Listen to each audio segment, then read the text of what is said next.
নমস্কার সবাইকে, ভালো আছেন তো? আবার একটা নতুন ভিডিও নিয়ে চলে এসেছি। তো ভিডিও কি করব ভেবে পাচ্ছিলাম না, তারপরে মনে হলো আজকের আমাদের এখানে নতুন এম বাজার ওপেনিং হচ্ছে নন্দীগ্রাম বাইপাসে, সেটাই দেখতে যাব। তো আমি আমার বাইকটা নিয়ে বেরিয়ে পড়ব। এই বাইকটা নিয়ে বেরিয়ে পড়লাম, যাচ্ছি রাস্তা দিয়ে। এম বাজার মানে আমার বাড়ি থেকে এম বাজার যেতে 10 মিনিট মতো সময় লাগে। তো পৌঁছেই গেলাম প্রায়, দেখতে গেলে এম বাজার আপনারা দেখতেই পাচ্ছেন। তো এটা হচ্ছে এম বাজারের ইন্টারফেস, অনেক ভালোভাবেই সাজিয়েছে, গুছিয়েছে, রেডি করেছে। তো ঢুকেই দেখি কসমেটিক্স আর বাচ্চাদের জিনিসপত্রের মধ্যে মানুষের ভিড়টাই বেশি হয়ে গেছে। তো সেকেন্ড ফ্লোরে আমরা দেখতে পাবো মেয়েদের জিনিসপত্র, এবং থার্ড ফ্লোরে থাকছে ছেলেদের জিনিসপত্র। তো এখানে আমি যেটুকু দেখলাম জিনিসপত্রের দাম খুবই কম।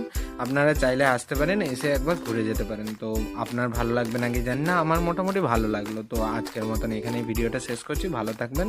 ভিডিও ভালো লাগলে চ্যানেলটিকে সাবস্ক্রাইব করে দেবেন।